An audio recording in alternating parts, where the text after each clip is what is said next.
Hello there guys, welcome to the review of the Cat Lay Flat Hammock. Now this was kindly sent to us by Cat, and we are delighted to be able to test this out because I'm an avid fan of their previous hammock, their original one, which was marketed as a hammock tent, if you like. But it was a hammock, and there was a few amazing things that I found about that hammock, and it's something I used almost every single camp if I'm not in the hot tent. And yeah, it's a fantastic hammock to use. The previous one, you've seen it in many videos before on the channel, and there's a reason for that. It's because I thoroughly enjoy it. I'm so comfortable in it. Cat have now got a lay flat hammock. It's going to be great to test this out on a real world environment. Going to be sleeping in it tonight, and I want to let you guys know whether or not it's worth buying. I want to make it clear that this isn't sponsored, so you'll get my honest thoughts and feelings of the hammock itself. I have tested this with Nath once, and then again with Nath afterwards. Now, bit of backstory on this before I get started on setting it up. The hammock was sent to us, and the original hammock set up completely fine. However, the stitching on the corners where the lay flat poles go into, that was a little bit iffy on the manufacturing side. The stitching just wasn't in fully. Your mileage may vary on this one. However, I will say that the customer service was fantastic from Cat. You know, as soon as we figured this out, I emailed Cat. They sent a new hammock out within, you know, a day or so, which was fantastic. The next thing, which is something that was really important to me to be able to, you know, receive feedback on, is the fact that they've contacted the warehouse to make sure that they're aware of this issue as well. And they sent a new one out. Now that's the one I've got today, and the new one is stitched perfectly. There's no issues at all with strength so far. Obviously, if that changes, if this breaks in this camp, I will let you know. But as far as I'm concerned, the customer service is fantastic, which is a huge oversight for companies that, you know, maybe larger and which might have a lot worse customer service. You know, this is a small company in the grand scheme of things, and there are pros and cons to everything, and I'll go through them on this video. But yeah, how about we just get this set up, and then we can go into more details about what I like, what I don't like, and anything else that might come up. All right. These straps, you actually want to get as high as possible on the tree, which is slightly different to, one, the instructions, and two, what I would do with the previous hammock. Now the previous hammock, they basically ask you to set up the same way as this one with those top straps. They ask you to get it tension. The tension on it doesn't seem to work with the stability of this lay flat. Now, and I've been testing it a lot, as you know, when I have went out with it, and Nathan's had a test as well. So these straps, again, get as high as you can with the daisy chains on the tree, first of all.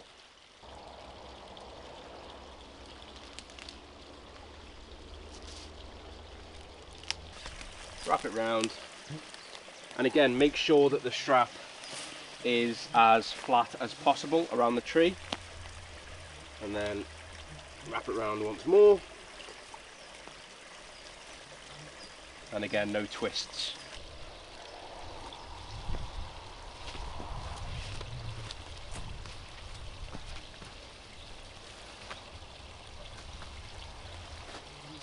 So obviously very low when it's in the loosest. So we put it a little bit higher, bearing in mind the fly has to go 2 above on the daisy chain.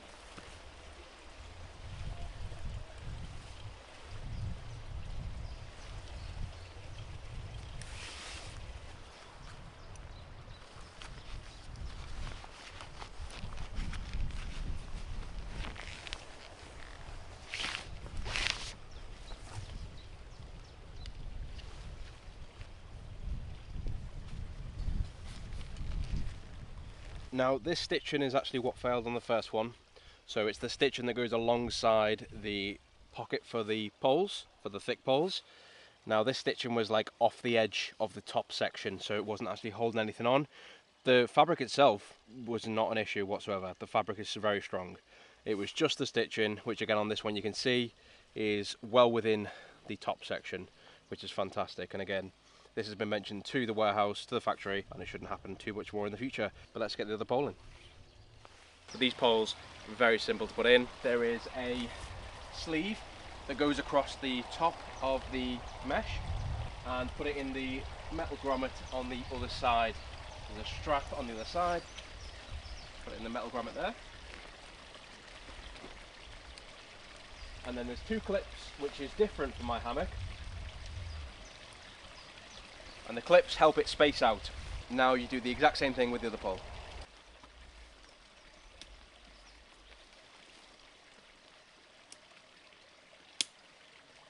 So the straps obviously come around the tree, and what you want to do is grab these clips here, pull the little retention arm back and thread them through underneath and pull them through, and that is literally it. You just do that with all four corners, and then you start cinching down to make sure that it is flat.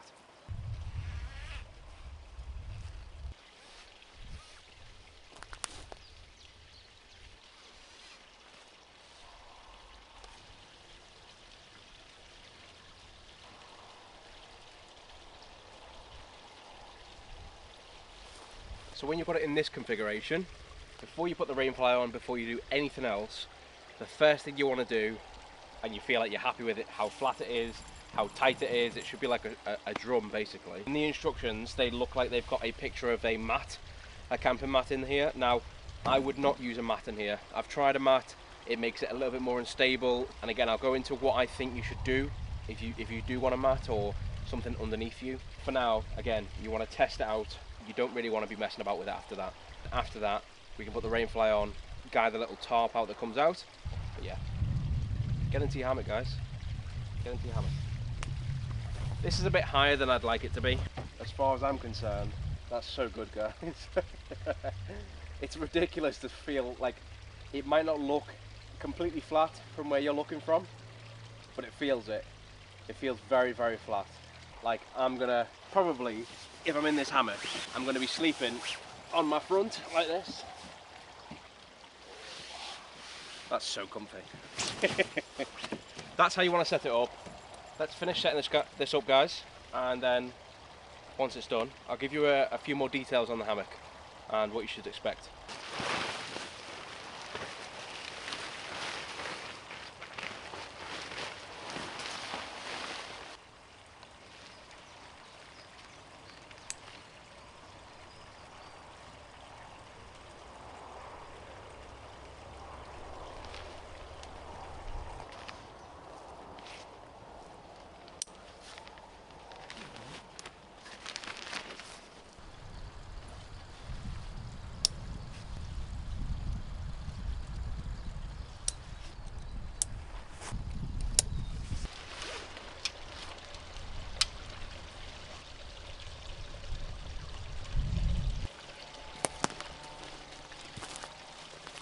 Let me just take you through a couple of things I like and a couple of things I don't like. So, first of all, these orange bungee cords, they're great additions. It's a fantastic idea to keep them inside the actual pack itself. That's something that wasn't included in mine, nor where the little toggles where the holes go through. However, the orange is a bit bright.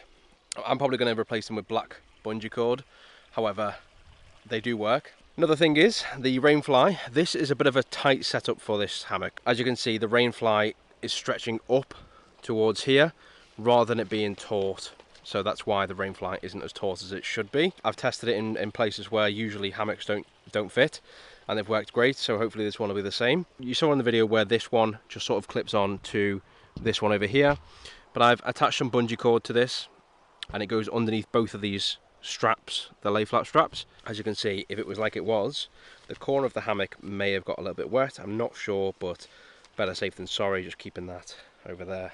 Another thing to mention is, guys, this is a one-way hammock, so there is only one side to enter and exit, and again the rainfly is also one way, so the inner mesh is one way and the rainfly itself is one way as well. Let me just show you inside. This zip has had a few complaints from other people that I've seen on the mesh, but it's worked perfectly fine for me. It snags as much as any other zip that I know of does. This mesh doesn't have a tie back, but like my other hammock, this just flops over the back there and then you're all sorted, so you don't need to worry about tying it back or anything like that. So there is a lovely fire label there. and a inner pocket on this corner here. Fit your phone, your keys, your head torch, all that sort of stuff. They're not huge, but they do work. And then on the other corner, you've got the exact same label with the exact same pocket. So you've got 2 pockets in this. Another thing to mention is these straps here. These are grab handles. It's sometimes nice to be able to grab hold of these. Another thing to mention inside, like my previous one, it's got these 2 hooks on either end. Now what I usually do is I hang some string lights between them, which you'll see in a little bit. You can obviously put a ridge line in there, which I also do. Put an organizer on the ridge line, anything like that. Plenty of room in here, guys, plenty of room. The bottom is waterproof, as stated by Nightcat, so you can use this as a bivvy. There are these tie back points here, so something to mention. These tie back points are meant to go onto them poles there. My previous one has got them as well. I would recommend not using them, because the downside is that unfortunately they're stitched into the seam tape there. So unfortunately, if that is brought under tension, this seam tape will let some water in, and they are all over. So you will see one at the top. I would definitely not attach that one if you can help it, because that will let rain drip. And again over there, bear that in mind, guys, when you do set this up. But as far as initial setups goes, it's not as simple as a normal hammock, that's for sure. So I would definitely take this out before you go camping, set it up in your local woodland, and make sure that you can get a comfortable lay. But so far so good, guys.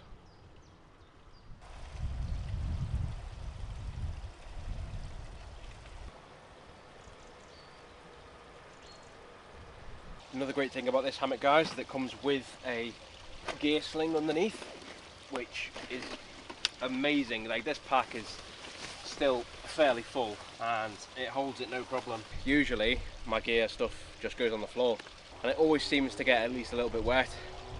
This forgives all of that and makes sure that your gear is protected and even easy reach for when you're inside the hammock. One thing I will mention is, guys, for this review, is this mat. So I've tried it inside the actual hammock itself, like you can see here, but obviously when you're moving about in the hammock, it doesn't feel as stable as I'd like it. I'm going to actually try and pop it underneath like so. What this will do is, it doesn't actually get me cold from underneath. The sleeping bag I've got is really good, but if you've got a breeze underneath you, it's going to cool you back down no matter what sleeping bag you're in. I can't wait to sleep in it, I really can't, because it feels so comfortable when you're lying down in it. So guys, that is the hammock all set up now. We have the lights inside, we have the sleeping bag inside. I will bring you back once I've had a good night's sleep in it, or not so good night's sleep, we'll find out.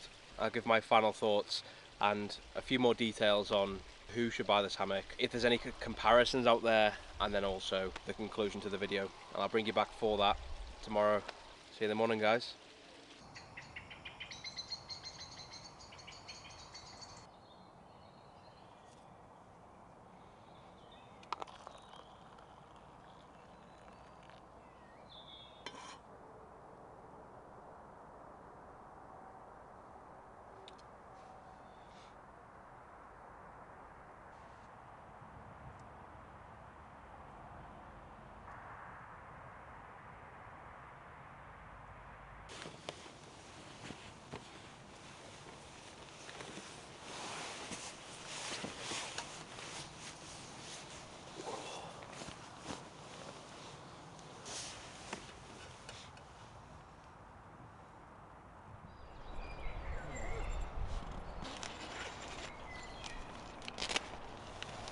So I slept for about 10 hours straight, and it was a really good sleep, no issues whatsoever.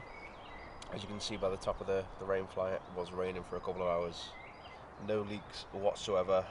I trust this fly quite a bit already, only because I've had the previous fly on the previous Nightcat hammock that I've got, and it works wonders in ridiculous weather as well. Bring you back when I'm making a cup of tea.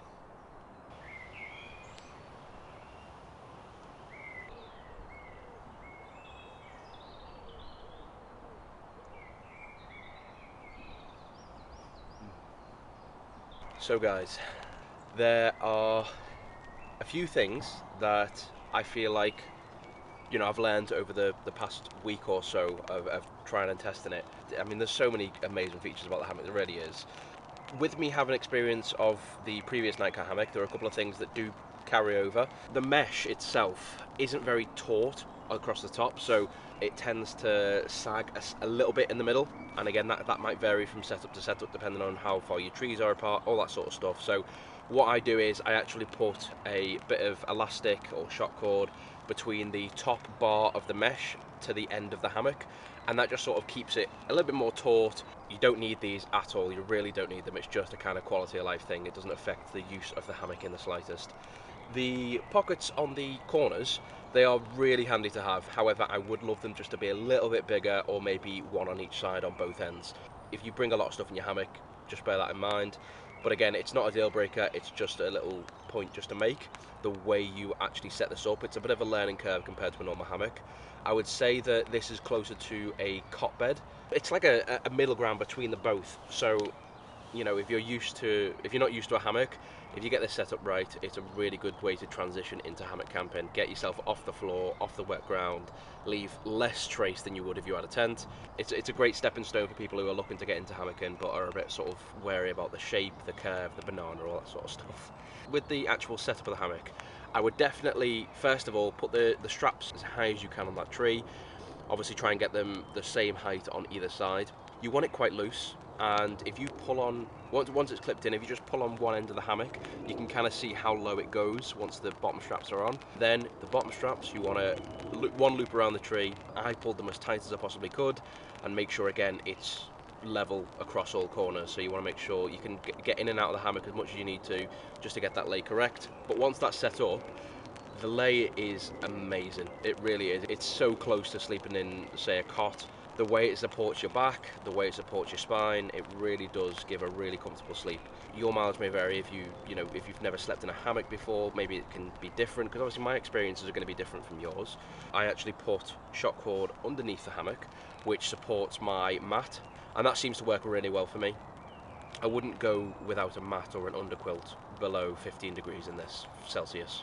I definitely would recommend getting a underquilt for this. I haven't tested it just yet, but hopefully I can get my hands on that, the Nightcat underquilt. It needs to be a square under blanket, just because of the shape of the hammock, obviously. So I can't wait to hopefully test that out in a future video. The storage compartment works fantastic. All of my gear went in there last night, everything. Got completely protected from the rain. I've heard people that are worried about the rain fly not protecting the gear underneath. That's nonsense in my opinion. I've had an under blanket on my previous hammock which goes a lot lower than this gear sling, and it's never gotten wet. Never, not once has it gotten wet, and the rain fly on this is actually wider. A couple of product details. So the hammock itself, when it's all packed away and in its storage bag, weighs about 3.5 kilograms. Now, I've heard people say this is way too heavy for backpacking. It's not for me, but again, me and Nath are guilty of carrying a heavy pack. Keep in mind that everything is included. So you've got the tarp, you've got the hammock itself, you've got the undersling, you've got everything there, bar your sleeping bag and maybe an underquilt or a mat. Just bear that in mind when you're thinking about the weight of it. It supports up to 200 kilograms rated inside the hammock. I'm around 110 kilograms now, so yeah, no issues whatsoever. So even if you're a bigger guy or a bigger girl, it should be absolutely fine in here. The rainfly itself is a 4,000mm hydrostatic head. It's the same material as on the previous Nightcat hammock that I've got. It's fantastic, doesn't let it drop through. It's honestly amazing. Another thing to mention is the price. So the price at the moment, and obviously this may change depending on when you're watching this video, on the Nightcat website they are currently listing it for £189. Usually it's a little bit lower than that, and it's also $251 or so on their website. So just if you are checking it out, maybe keep an eye on the price over the next couple of months or so, and hopefully that can come down a little bit. Obviously check Amazon, you may be able to find it cheaper there, but price fluctuates, so it's hard to put a value on that. I'm going to wrap this review up here, guys, because I think I've went through everything I can possibly think of. The main takeaways for this are: make sure you get the lay the way it should be. Now, do not follow the instructions as per se. I wouldn't anyway, because that can make the hammock a little bit uneasy, and I don't think it gives it enough credit for what it can actually do. So if you come across this video and you're looking to get into this hammock, or if you've got this hammock already and you're a bit like, oh, it doesn't, it's a bit unstable, because I've seen people that have fallen out of these, and I can understand why if they follow the instructions inside the manual, but once you set it up in this configuration, you're as likely to fall out of this as you would a normal hammock. It's very, very stable compared to what it would have been if I followed the instructions, which I did. I've been through a few different configurations with these straps in this location actually, just to test out what the most stable configuration is. Mat inside, mat under, all that sort of stuff. So please do take away from this video, if anything, the lay of this hammock and the way you set up the straps is so vital to the stability of the hammock and your enjoyment while using it and the safety. If you've got any questions about this product whatsoever, please do pop them down in the description below. I've been talking too much. Pop them down in the comments section below, and myself or Nath will obviously do our best to answer any questions you've got. Thank you again for Nightcat for sending this out to us to review. It's been a fantastic product, and it's definitely going to get some use over the next years to come. Thanks for watching this review, guys. Hope you enjoyed. Catch you in the next one.